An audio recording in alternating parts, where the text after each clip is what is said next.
My friends and family call me Ron. I'm 77 years old. I served in the Army in the Vietnam War to speak about that, but also to speak about a lot of other things, my family life, my career, my economic and financial views, my book, and that's what I'm about to do today for you. I agreed to do this podcast because I believe that some people may get one or two nuggets of wisdom that may help them in their future life.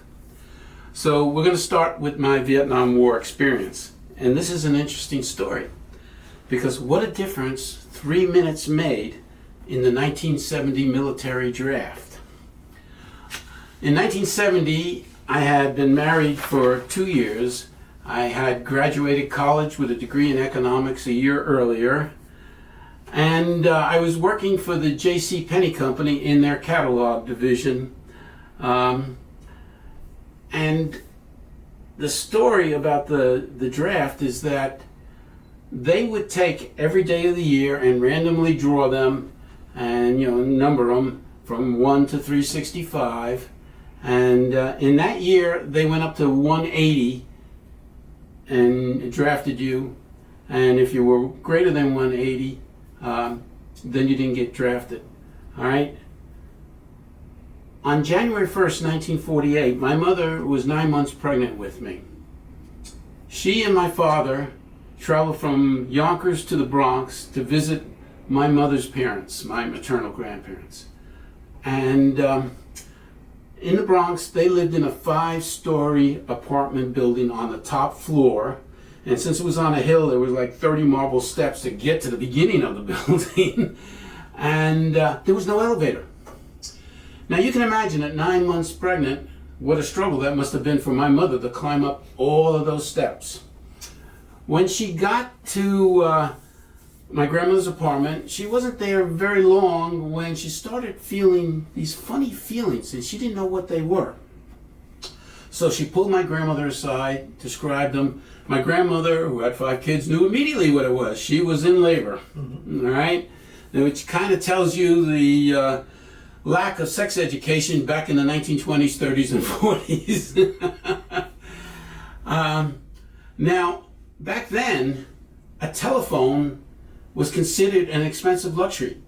My grandparents didn't have a telephone until the 1950s. So they couldn't call anybody to help my mother, and my mother certainly couldn't walk down and being in labor all those steps. So my father grabbed one of her legs, my grandfather grabbed the other leg, hoisted her up, and my mother was 5'7". She wasn't a short person, and walked her down all those steps. Wish I had a video of that, because that must have been a really weird sight. And how they kept their balance. I mean, that's got to be hard, but they did. When they got outside from a snowstorm a couple days earlier, there's still 2 feet of snow on the ground. But they managed to call a taxi and get my parents to the hospital. When at the hospital, the nurses were very excited. They hadn't had a New Year's baby, and they wanted one. Why? I don't know why that's important to a nurse, but back then I guess it was. Anyway, described to me that it was an old Jewish doctor who was going to deliver me and use forceps. I don't know the reason why they used forceps, but they did. And the nurse was saying to the doctor, hurry, hurry. And the doctor said, no, we're going to take our time, we're going to go slow, and we're going to do it right. And believe me, I'm grateful that he did it right. Who knows what would have happened if he didn't do it right. And so I missed being a New Year's baby by 3 minutes. I was born on January 2nd, 3 minutes after midnight. And in the 1970 draft, January 2nd was the 156th day picked. So it was less than 180. I was drafted, went into the military, and eventually to Vietnam. If I was born on January 1st, I would have been number 305, and I would not have been drafted, since that's way more than 180, and never went into the military and never went to Vietnam. And when I was sent to Vietnam, all my mother could think about was that old Jewish doctor who wasn't in a hurry to deliver me. Because when you were sent to Vietnam back then, your family had visions of you coming back in a body bag, you know. So that was the interesting part of how I got drafted. The other big difference was in civilian life, I was making $180 a week back then. Okay, when I got drafted, you know, you start as a private, you know, E1, and the pay was $138 a month. So you can imagine the financial pressure on us. In fact, it was so bad on so many people that many soldiers were on welfare back then. And Congress was finally embarrassed by that and raised the pay a few months after I got in to $400 a month. Still a lot less than I was earning in civilian life. And, you know, we had $6,000 worth of savings, and it got reduced to $2,000 by the time I got to Vietnam. The basic training was 8 weeks. It was in Fort Campbell, Kentucky, and it was July, and it was very hot. Let me tell you. And my wife was a wonderful cook, and I had gained a lot of weight, and working, I wasn't really exercising or anything like that. And I had gained 28 pounds in 7 months of marriage and 45 pounds in 2 years. So I was 230 pounds when I was drafted. And most of my people at basic training, soldiers, fellow soldiers, they were high school graduates in great shape. Now, one thing about basic training, it's very physically demanding. And the purpose of that is they want to make it as close to war as possible so that if you ever get into a war situation, you've been trained to handle it. All right? So I was really struggling, you know, with my weight. I did wind up losing 30 pounds in those 8 weeks. And it was very hard for me. Now, they did do an IQ test when I was there. And one of the things that they demanded was that you call an officer sir, and you call the drill sergeant. And if you ever got it wrong, they reprimanded you. And that took away from your chances of being promoted, because they would promote about 5% of us to E2, you know, at the end of the basic training. And I never expected to be promoted, because I mean, these guys were physically way superior to me. But I did have the high IQ. And I never got the drill sergeant and sir mixed up. The other thing that was very important to them, and this is kind of an R-rated story, I'll warn you, all right, when you carried your rifle, you had to refer to it as a rifle. You could not refer to it as a gun. If you did, the drill sergeant would have you parade in a little circle over and over again, and you had to go point to your rifle and say, this is my rifle, point down here and say, this is my gun. This is for shooting, this is for fun. You know, that's the R-rated part, but it's true. It's a true story. I never made that mistake either. So after the 8-week training, you know, they promoted me to E2. I never expected that, you know, private E2. And then they gave me orders. They call it MOS, your orders, and it tells you where to go and what you're going to do. I had a background in inventory management, so my MOS was sending me to Fort Carson, Colorado, and it said to put me in supply. I get to Fort Carson, Colorado, and they said, we don't need anybody in supply.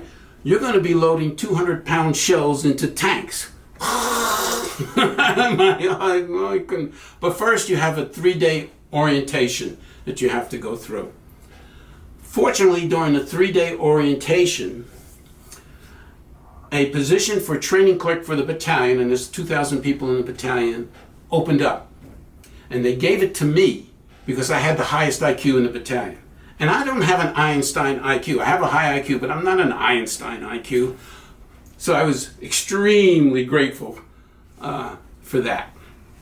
And I was in Fort Carson, Colorado for a little over a year. So I had less than a year to go. It was a 2-year draft, you know. And I figured Vietnam tours were normally 1 year long. I'm safe. They're not going to send me to Vietnam. Wrong. At 9.5 months left to go in my enlistment, they sent me to Vietnam. And so was a long flight. We went to Alaska, Japan, and then Vietnam. And when I arrived, it was at the Bien Hoa airport. And Bien Hoa is important because when we first went into Vietnam, that's where the paratroopers landed. So the North Vietnamese hated Bien Hoa. Right? Okay. I was assigned to the Long Binh Depot, which was the largest supply depot in the world at that time. And that was only 5 miles away from Bien Hoa. So they get us off the plane and line us up. And there were some stray dogs there. This is R-rated too. And one male dog was humping the other male dog. And I said to myself, boy, Vietnam is a strange place. And then, to take us the 5 miles to the Long Binh Depot, they had a little yellow school bus. And I'm thinking to myself, why isn't this bus camouflaged? Why is it yellow? Everybody can see it. And they had one guy in the front with a rifle, and that was it. Now, when I got to the depot, the barracks that I was in, and they had tons of barracks. It was a huge place. It was miles long by miles wide. It was a very large place. In fact, the barracks were a couple of miles away from where you worked, and they took you there by buses. And what was interesting, there's no heat or air conditioning in the barracks, and they're 2 stories tall, and there's no walls. All they had was a giant screen from the ground all the way to the roof to let in the air, because in Vietnam it was 95 degrees and humid every day and sunny. It was hot. Then my assignment also turned out to be a gift. Instead of putting me in one of the supply warehouses where everybody else was working, there was a colonel that ran the entire depot.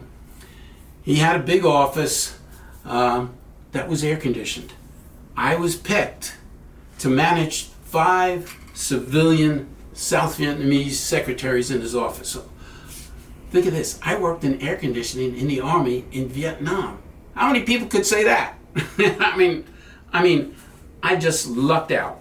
And because I worked for the colonel, there was sometimes a need for me to drive the colonel or another officer somewhere. So they gave me my own Jeep. I didn't have to take the bus like everybody else to and from the barracks.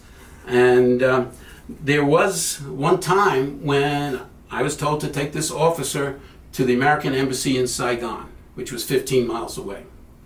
All right? I didn't know how to get there, but he did. So, we got there.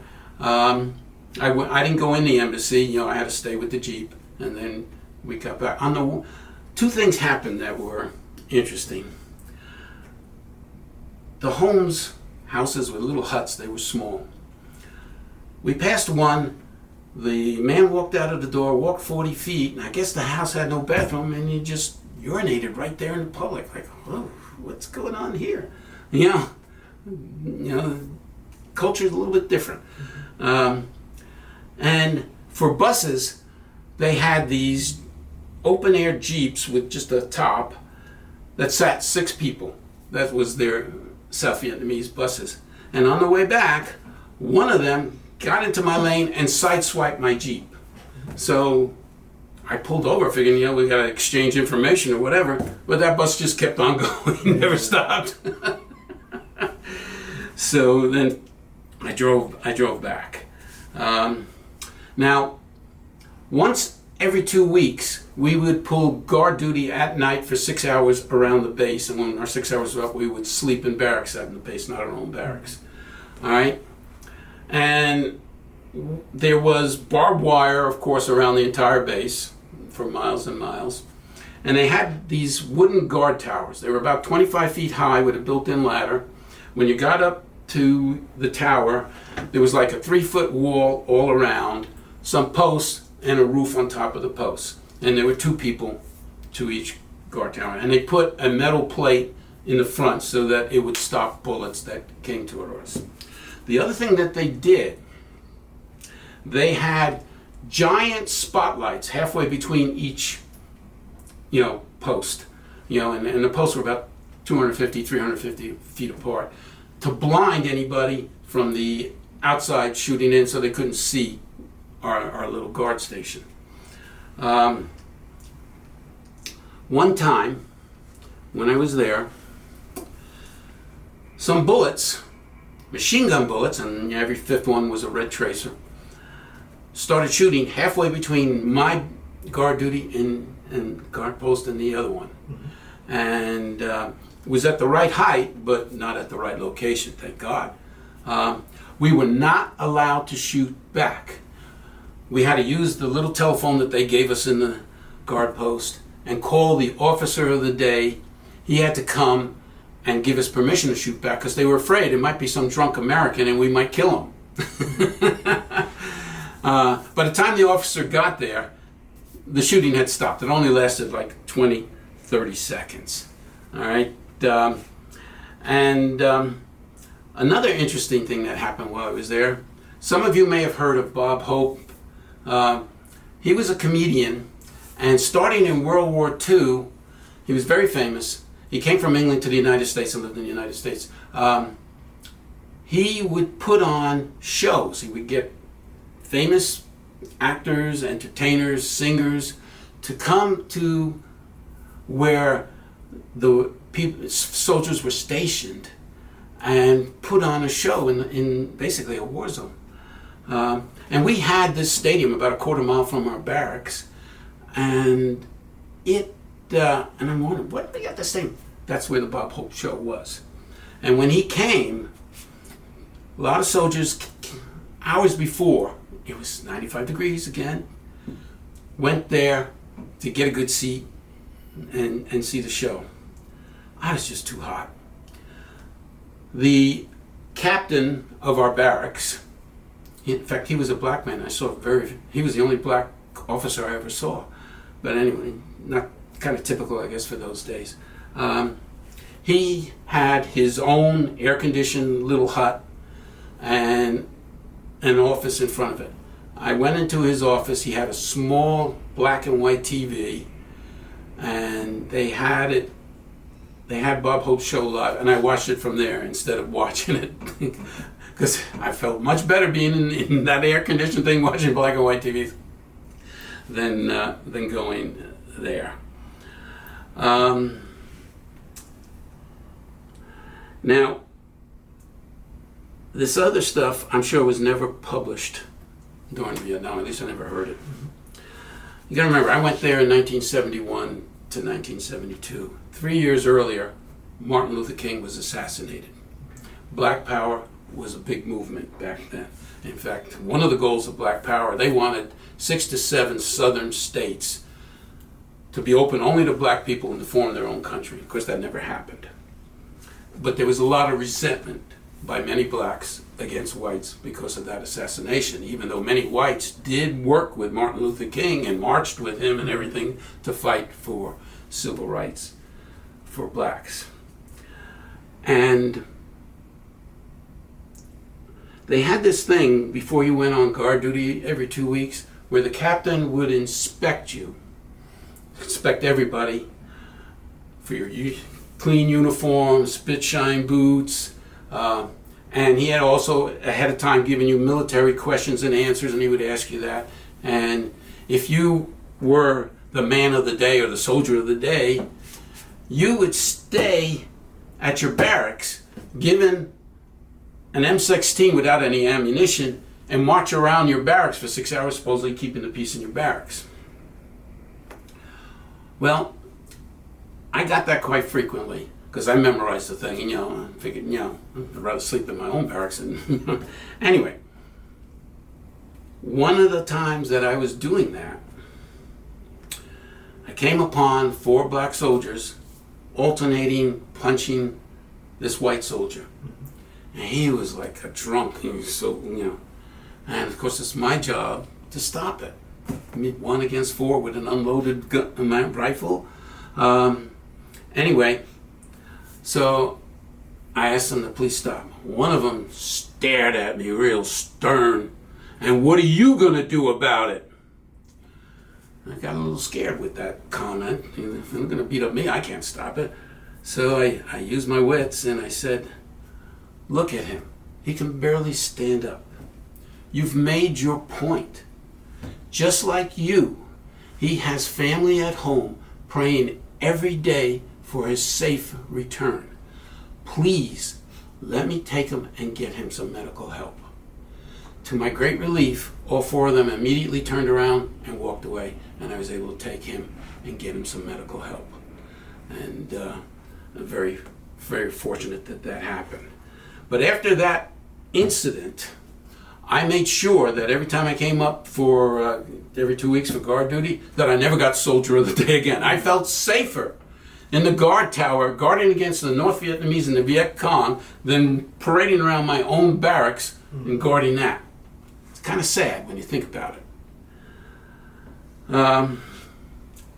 Things eventually got worse racial-wise. I got a 3-month early out because we had pacified most of South Vietnam at that time. A few months later, we actually won the war, signed the peace treaty, and it was over. We had actually won the war. 2 years later, it's restarted again because our politicians lost the peace. I'll get into that. But when the barracks, more about the barracks.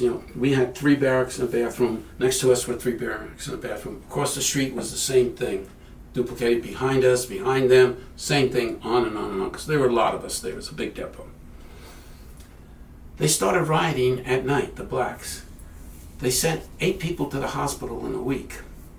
On one of those days, I was in my room, and because of the 3-month early outs, I was the only person on the second floor of the barracks. And there was a staircase to the back and a staircase to the front. And I heard yelling and throwing of objects, and I took a peek outside, and there were like a dozen blacks, and I knew I could be in trouble if I stayed. So I went out the front, and there was nobody there, got into my Jeep, and drove to the colonel's office. I had a key to the office, and they had a couch there. I slept there for a week just to be safe. After that, they did what they called, martial law. They declared martial law. And they inspected our lockers and everything. They found one bat with 6-inch spikes into it. Can you imagine what that could do? And somehow they identified the troublemakers, and they sent them to the Mekong Delta, where there was still fighting going on. So a week later, time for me to go home and get discharged out of the Army. So, same yellow school bus drives me the 5 miles to the Benoit Airport, and we got a little less than a mile from there, and I could see the big white civilian airplane jet that was going to take me home. And I said to myself, I made it, I'm safe. Just then, a mortar shell whistled by, went over the bus, and landed 100 yards away harmlessly. So I said, I'm not safe until I get on the water. And obviously, I got over the ocean and I was safe.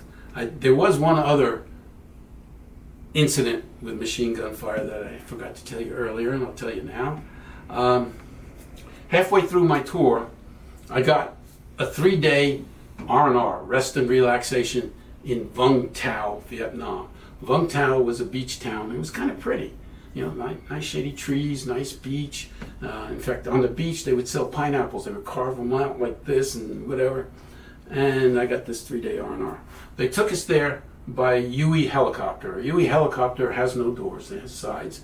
And it was my first helicopter trip. And I'm afraid of heights, so it wasn't, And all the interior seats were taken, so my seat was on the side, And the floor was so shallow that my feet, my size 12 shoes, actually stuck out past, and it could feel all the wind from the blades coming down. They had a seat belt here, and when the helicopter leaned, there was no shoulder belt, so I had to touch the top so I wouldn't lean too far. And halfway there, somebody started shooting machine gun fire at us. Now this helicopter had no gun, no machine gun, nothing. And the pilot said, "Hold on, boys, I'm going to circle around. I have to give the location to headquarters." I didn't say anything to him, but in my head, I'm screaming at him, "What are you, crazy? You've got no guns. Get the hell out of here." But fortunately, nothing hit us, and we arrived safely. Want to talk a little bit about my post-Vietnam experience, because it was a lot different than military experience of people today. As some of you may know, there were a lot of protests by Americans against the Vietnam War. And it really began in earnest in 1968 with the Tet Offensive. Tet is apparently some major holiday there. And what happened on that day, the North Vietnamese and Viet Cong attacked many bases, military posts in South Vietnam, all over the place at the same time. Now, within 24 hours, we had wiped them out. I mean, their losses were so bad that notes came out years after the war that Ho Chi Minh, the dictator of North Vietnam, was thinking seriously of ending the war in 1968. Then he saw the protests, and he realized, I don't have to win this war militarily. I can win this war politically. So he continued the hit and run tactics of the North Vietnamese and continued the war. So the war went on for another 5 years. Thousands of American soldiers died that wouldn't have died had we ended the war in 1968. So yes, in America we have the right to protest. But if you're protesting while we are at war, you're putting American lives at danger. Please don't ever do that again. So what did we learn? What hurts me about the Vietnam War is that even though we signed a peace treaty and we had peace for 2 years after that, we signed it in January of '73. 2 years later, in 1975, we had withdrawn a lot of troops. Unlike the Korean War, where we kept a lot of troops by the border, we didn't do that. We still had those troops in Korea. North and South Korea had the Korean War in the 1950s. We didn't do that with Vietnam. And Vietnam had been at war decades. Before us, it was with France and the North Vietnamese. And their economy was devastated. They asked for financial help. They couldn't keep up their army and whatever. They didn't have the finances. And we didn't give it to them. So when the North Vietnamese reinvaded 2 years later, they quickly overturned, ran off the country and became one communist nation. So to me, the biggest lesson we should learn from that is never, ever fight a defensive war. We should, before entering the war, tell the enemy, we're going to fight an offensive war. We're going to send troops there. We're going to capture your country. We're going to turn it into a democratic country unless you stop. Then they feel threatened. When you fight a defensive war, they know, you send some airplanes and bomb them, but they know you're not going to send any troops to their country. They're not afraid. They're fighting an offensive war. That's their objective. Fight an offensive war and capture South Vietnam, So, if we did that, and they actually didn't listen to us and we did what we said we were going to do, then in the future, other countries would be knowledgeable that pretty dangerous to take on the United States of America. So they haven't taught them that. It was decades later when someone found out that I had been in Vietnam, as a veteran in the military, and thanked me for my service. I mean, when I first came out, of Vietnam, I was reading stories about soldiers being spit on by protesters because they were mad about the Vietnam War. So you kept quiet about your service. I was flabbergasted. I didn't know what to say. I let out a meek thank you. I'm so happy that today's military veterans, whether it be Afghanistan, Iran, whatever, Iraq, are warmly welcomed and appreciated. When I did get home from Vietnam, well, kind of a funny story. My sister is 19 years younger than me, and there's nobody in between. So she was 3 years old when I went to Vietnam and 5 years old when I returned. So she wouldn't forget me. My mother used to point to a picture of me saying, "There's Ronnie," multiple times. So when I came home and went to the front door, my mother and my sister appeared at the front door. My mother said, "Where's Ronnie?" My sister, I'm standing right in front of my sister. My sister pointed to the photo. Interesting kind of thing. Now, some of the issues as a veteran that I faced, when I built my first home, I hoped to get a VA mortgage because it would be a lower interest rate and I would get lower mortgage payments. My mortgage application was rejected because it was built on dirt roads and had well water instead of city water. Well, of course, I was poor. You should be helping me. But they didn't. So I gave up ever thinking that I'd get any veteran benefits at all. And luckily, I've had a good career and I've done fine. But decades later, at the end of 2015, one of my friends suggested that I contact the VA again about my diabetes. Apparently, in 2008, a new benefit had occurred for veterans that I had never heard of. And so I contacted them. Yeah, nothing's going to happen. Well, they blamed 20% of my diabetes on Agent Orange. If you don't know what that is, that was a chemical that they used in Vietnam to destroy forests and vegetations so that the enemy had less places to hide. Okay? But unfortunately, it had negative medical consequences even for soldiers. Some soldiers got cancer from it. So they approved a 20% benefit for me, which is about $300 a month. And that was enough to pay for my diabetes medication, so that was good. And I asked, well, I should have been collecting this from 2008, Can I get refunded all the way back to then? No, we only go back 1 year. Now, I can financially handle it. There was about $20,000 in benefits I could have collected that I didn't. I can handle that easily. But there are a lot of veterans who can't. And I bet you there are veterans today who could have been collecting since 2008 and still don't know that they can. And so I wish the government would do a better job in informing veterans what is and what is available to them. So that's the first part of my podcast, about Vietnam.